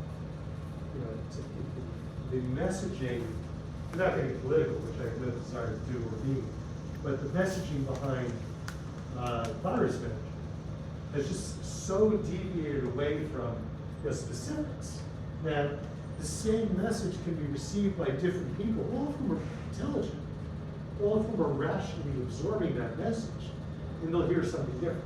They'll make a different conclusion. Yeah, there's a lot of crazy people too that are willfully misunderstanding on all sides, but you've got to be very aware of keeping imprecision out of your communication and out of your thinking. Okay, getting your hands dirty early. This is more of a general take a back step. I try to not populate my class with future investment bankers. Now, I love investment bankers. Do what they do well. It's an interesting to them job. I wouldn't last a week as an investment banker. But there are certain parts of the employment universe that really smart people tend to gravitate to at different parts of the career. Investing is one, consulting is another, banking is another. And these are all wonderful, honorable, good ways to make a living and have life. I'm not being pejorative at all. I will say, however, based on both an anecdotal and my own experience, and having interviewed innumerable people for innumerable jobs over the years, that at some point, hopefully earlier in your career, you're going to be closer to operations than further away. And consulting, banking, investing, those types of things are 1 to 2 degrees away from separation away from operations. You want to do something at some point where you get calluses on your palms and dirt underneath your fingers. You really want to be doing it. So, I like to think, assets I bring to everything I've done since my 1-year sabbatical from medicine turned into a 17-year sabbatical is the fact that my 20 years in medicine made me better at everything else. I was there in front of the patients. I was looking at the data. I was constantly in the position of doing the stuff that others are assuming they know how to act. Very first meeting I took as an investment person, it was a company developing a drug for Alzheimer's disease. And there's something we call the ADOS, Alzheimer's Disease Assessment Score of Cognition, which is one of these terrible statistical tests where they take 5 different observations, arbitrarily score them, add up the score, and pretend they have a precision means by which to assess someone's progression of Alzheimer's, which itself is very imprecisely defined. So it's a 70-point scale. And the company came in and they're giving a presentation for their drug, and they get to the clinical trial data. They come to the money slide. Here's where we show it works. And what you do is, Alzheimer's doesn't get better. What you're trying to do is keep it from getting worse. So you see the decline in the ADAS-COG score for the people left alone, and a clear separation of a much slower decline in the people that got the drug. Victory. Okay. Here's the check. Sign it. I'll fill in the number with lots and lots of zeros and commas. Right? Well, I'm sitting there keeping my mouth shut. And I didn't do a lot of neurology, but I did deal with Alzheimer's disease assessment scores. What you do is you look at the y-axis. The y-axis was in increments of 0.1, 0.2, 0.3, minus 0.1, 0.2, 0.3. And I asked one question. I said, is the Alzheimer's disease assessment score a 70-point scale? And if you were to map this 0 to 70, wouldn't these lines kind of coincide? So it was essentially like saying, there's the door. You know, you're bullshitting. You know, so this was when I was first hired by a firm that had nothing but generalists. And they put me into the healthcare meeting. And the two general analysts were looking and said, that's why we hired. You know, I'm not particularly smart, I just spoke another vocabulary. So to the degree that you can, or you have an opportunity to do something you would otherwise want to do, it's in operations. It's going to make you better at this other stuff. To the degree that you've never had this kind of experience, just keep in your mind, it's like, okay, just know that there's a level of insight that you may not have, and try to find a way to compensate. It's nothing dishonorable. You will follow your career paths in whatever grounding emotion way you do, which is great. They're all terrific. But have in mind, if you have tons of operational experience, put it to use. If you don't, if you have no operations experience, just recognize that you need to include in all of your data analysis, in all of your assumptions, and all your business planning, that you need to compensate for that in a certain way, somehow. Question about it? Yeah, I'm just gonna ask, where do you land? A little louder.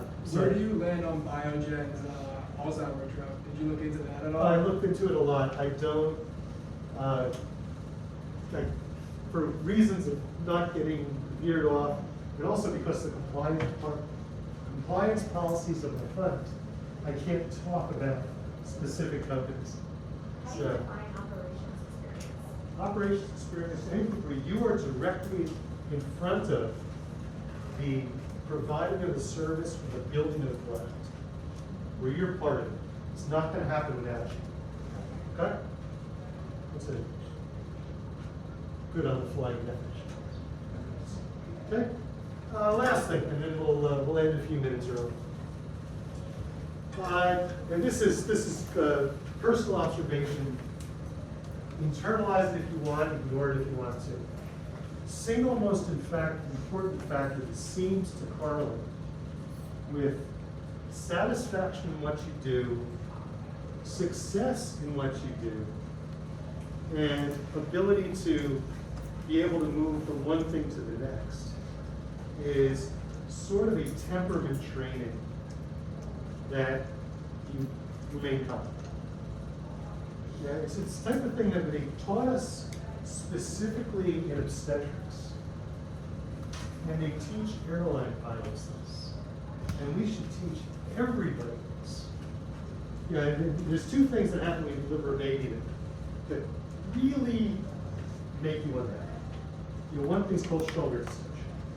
The baby's head comes out and the body gets stuck. You cannot push the baby back into the cesarean. It doesn't, nature doesn't allow it. You've got about 3 to 4 minutes before you start risking irreversible lifetime injury to this child. So you're there, and you've got the busiest night I ever had. I delivered 25 babies in 24 hours. So it's busy, stressful. So thankfully I did not have a shoulder surgeon that night. When I went up to do my fellowship at Boston, first night covering the residents, I had pulled a shoulder surgeon. From Obstetrics 101, the first clinical rotation, they walked me through the specific steps that you use when the head comes out and the shoulder gets and you learn it, you tattoo it on your arm, you repeat it again and again. The third year resident teaching the medical students that, okay, let's go over shoulder distortion. And they get you to the point where you do it uncommonly when you're talking about it. So when you have to do it in real life, it's okay, it's a set of steps. It's the only way to do it. My job is to do it. And the other is postpartum hemorrhage. The baby comes out and it's followed by uncontrolled bleeding. Again, one step after another, you do it, you don't deviate from it. It's like, there's no argument, you just practice it. Everything you do, that same sense of, there's a serenity to it. They pull you into a god-awful situation, you know what to do, just do it.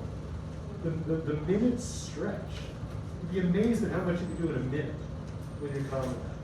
So, this is not part of the curriculum. It's not part of what write this down. But really, articulating entrepreneurship was lots of stress, lots of things you have to react to. Just remember, to the extent that you can kind of keep your fight or flight reaction at bay, you can train yourself. Okay. And on that note, for those of you staying for the course, which I hope is small, I'll see you next week. For those of you I'm losing after today, good luck to you. And I'll be here for whatever version of office hours we have from let's say about 11:10 on. If you want to stay on the fast, that's fine. Let's take a phone call. Good work getting up. Oh, thank you.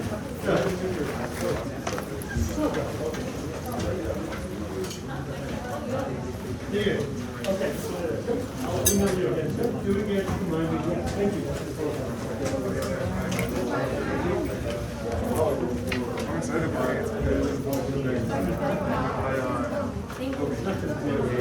Biotech as well, right? Yeah. Casper? Yeah. One time, right? Yeah. You're the one sending around the email trails. Yes. Yeah, that's it. Where'd you go? This was before I even got on the... Last time we talked,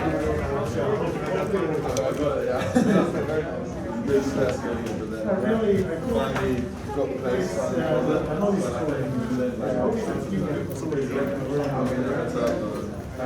still have my it's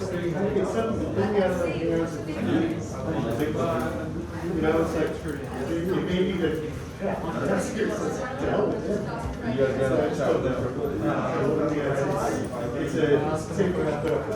I just need to know about the emails. You're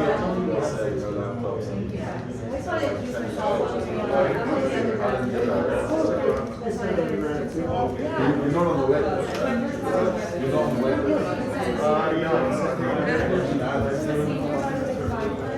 I got added recently, so I don't know. Yeah. You should check out those are the I didn't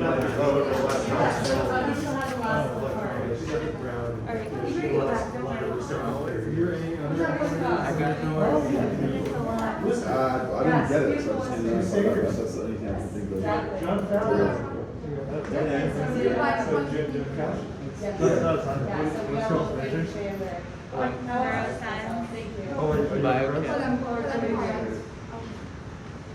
So yeah, for the biotech. I think there are a couple of other girls in the city as well. Oh, definitely no. Sorry. Yeah. Sorry. How did you find the lecture? I liked it. I'm sorry. Did you go to the regulatory development lecture as well? Yes. The what? Regulate Guido's class. We should keep it going. It's one of the reasons they try to train a few substantive things in the first year. Two other girls from our class. Oh, I didn't know. So one is from one started in the spring. Figure it out. One girl started in the spring.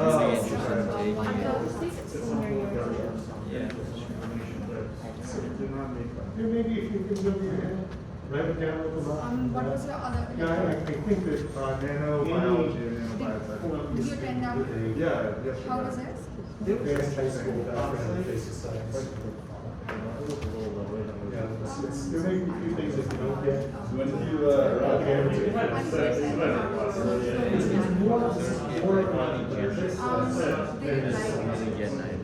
I'm sorry, I'm the same thing.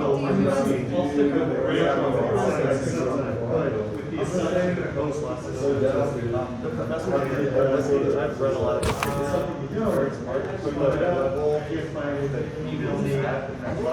That's kind of a dangerous spot to leave it right on the trash can supported by a couple pieces of things. Oh, okay, you're in the advisory board as well? That's why people that send asking me about things and I'm probably sending it. So I'm not going Send me your, if she's emailed me. Yeah, I'll see it. Well, I have the same problem, so I'll email you as well. Okay, yeah, that's fine. Email is the world's worst communication. About the email. Sorry, I'm not the email list. I wouldn't email me.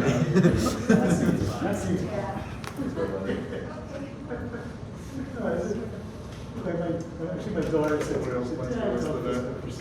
I'm I have a daughter as a pretty senior. early, but no. You guys had classes yesterday? You did? I didn't know how to do technology. It was okay. There's a lot of undergrads in that class. One thing that makes it difficult. We put up the grading distribution and it was like over half the class gets A's, which I guess is a good thing, but like that worries me. How come? Nanotechnology. Why does this look like it's about a school? It's a, You got 60 years to build operations into what you do. It's the great thing is that there's no, it's not like a linear highway once you get to the you doing part-time? Yeah, Nice. yeah. It's nice. I'm glad that I didn't finish last year. Yeah. Because this last year I went in as much as possible. But only those classes were offered in person. Oh, really? Yes, she was the only one, and she did it because she wanted to offer people as normal of an experience as possible. But it was me and 3 other people every day. It sucks so much. It sucked, but it was really nice. Yeah. You get a lot of FaceTime with her, and It's fine to do. you have the whole room and whatever. All But I need is this produce is something. much better. Yeah. This is They go why I and say, kind here's of here's business. okay, I'm gonna do a part time. I'm gonna keep my job. And, you know, it's just a We means. started last fall, which Yeah. means we moved up to 4 modules. Yeah, so I did drugs and disease, which I really, really liked, Yeah. and seminars, which I really liked, but for very I don't care what it is. So drugs and disease, yeah, seminar was awesome, very unique. Drugs and disease is a more typical class structure, and there's a lot of Get up and get information. some. I don't care what But it is. you learn so much, and about things that you were I thought I knew about this because I did science, and I'm a scientist now, or whatever. But then you realize, oh my god, I didn't know anything. Yeah, I didn't know anything. That's how you how. And then seminar is super Find it cool over because 16. you have all these guest speakers that you get to talk to who wouldn't otherwise had an opportunity to speak with. So someone that we had in class actually gave me an idea to apply for the job that I currently have. So it was a nice, I got to do a career switch in the middle of it all.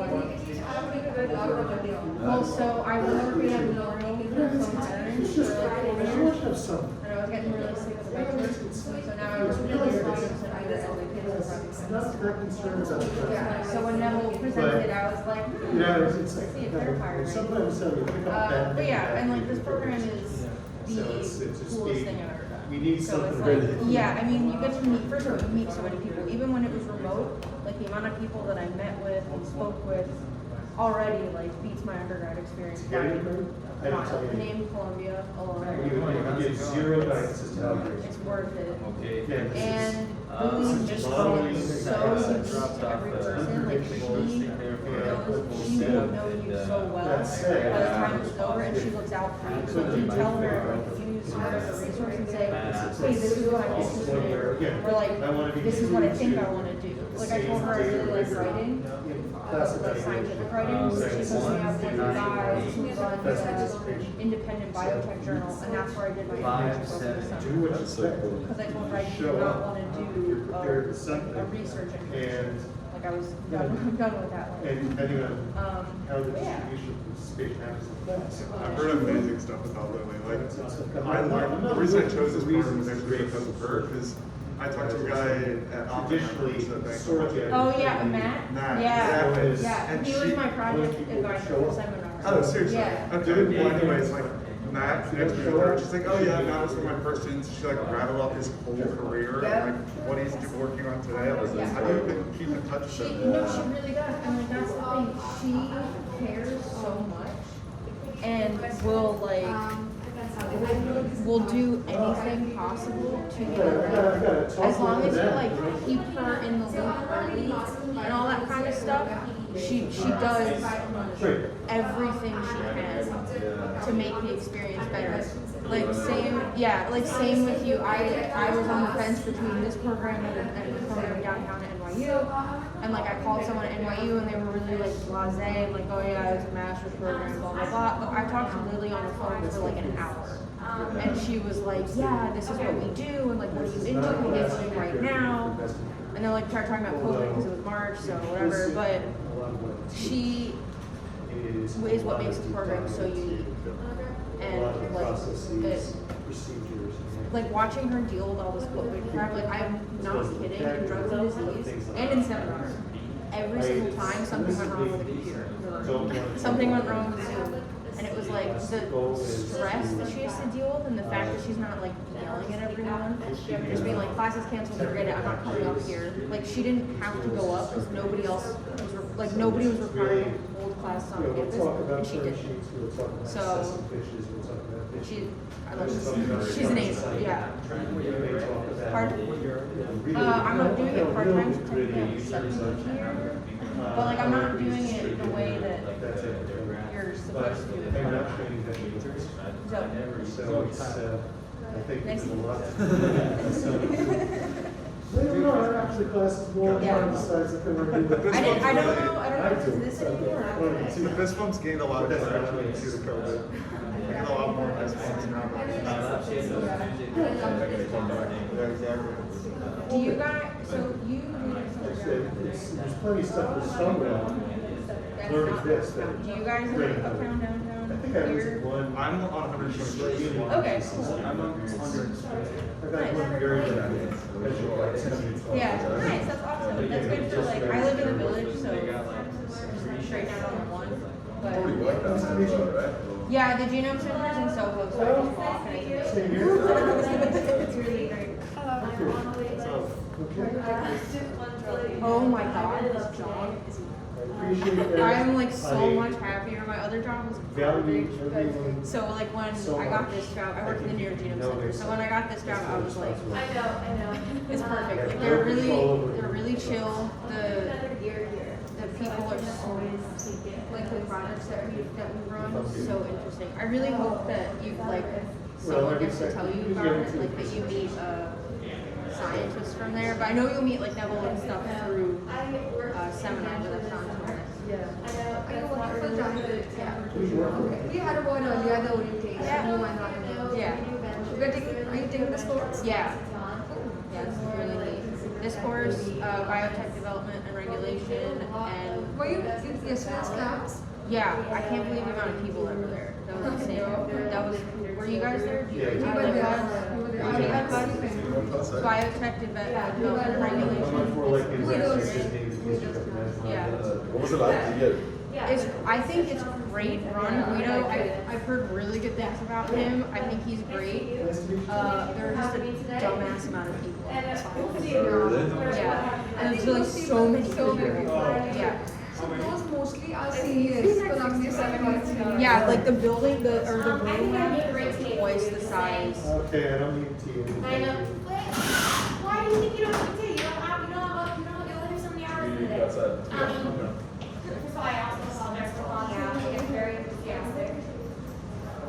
But I appreciate you calling me out for calling out.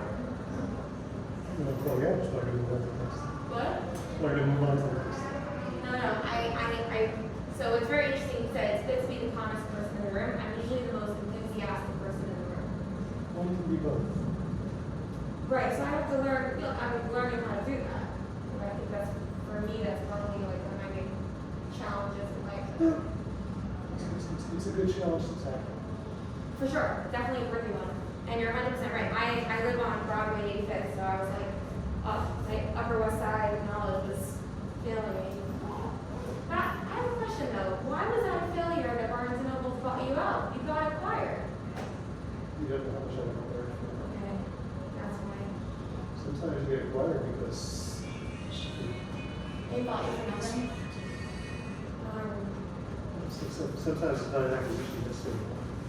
That's good what? Sometimes it's not an acquisition necessarily or to value. You were here what you would want, but it's the best you can do to value yourself out. It's like, I really miss, there's that rare bookstore on the west side, which is really cool. I really miss small bookstores, especially ones where you know the owner, and they have like really like knowledge to share with you more than like any librarian. But that's very cool. That's so cool that you did that. That's really awesome. I also really. That was a great answer. Sorry, what? The ubiquitous Oh, that was a major story? Yeah, I hate that. Oh, sorry. Okay. That's- Okay. I was thinking Beagle. Oh, okay, sorry. Well, it would have been a cool story if that was your story. Yeah. But what really resonated with me. I was busy going to med school, so. Okay, no, you were at Penn. You were making it happen. Sorry. Well, first of all, thank you for your service in healthcare. I'm interested in why you suddenly got involved in Alzheimer's and delivering babies. Since Alzheimer's, that's when I was working for the patient. Okay, that's when you already were. Okay. And a PAM healthcare professor. It's interesting. I worked in a lot of places, but I worked in a lab where I really got myself into some interesting cobwebs because exactly what you said. You have to look at the scatter plot and you have to let the data speak for itself. And like I fought for them to, because we were looking at heart cells that were hypertrophic, and all the data was skewed because all the cellular sizes are larger because we're using cells that we designed in CRISPR to get bigger. And we were doing normal distribution stats. And I sacrificed my grade with this PI because I refused to do any stats that I did not believe in. And I did a skewed plot, I did Wilcox, and the guy gave me, whatever. I'm one of those people that care less about my grades, I care about what I produce.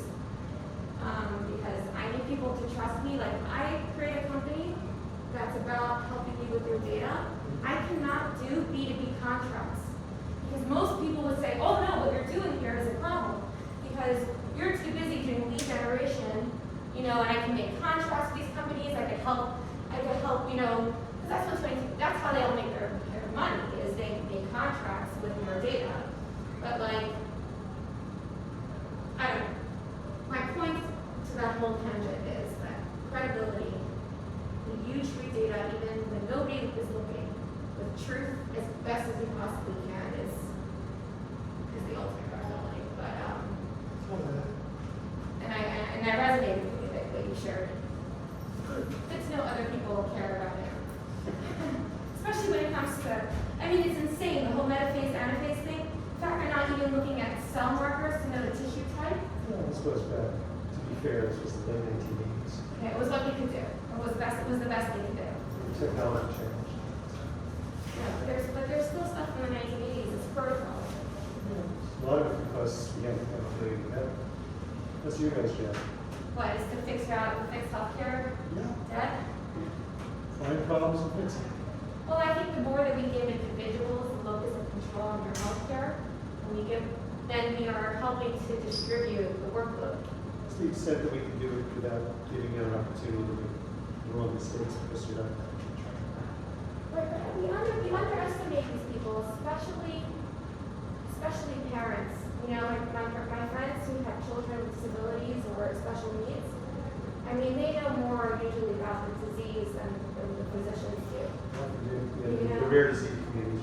So you have to be able to say that this patient is more competent than another patient, then maybe I could trust them with more of a locus of control. At least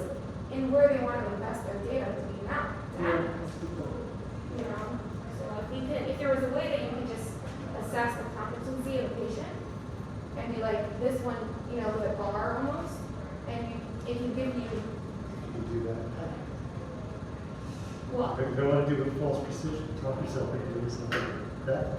Well, I mean, I think there are actual legitimate challenges you can throw at that person, that they actually aren't automatically being thrown, in terms of care and treatment of their child at home.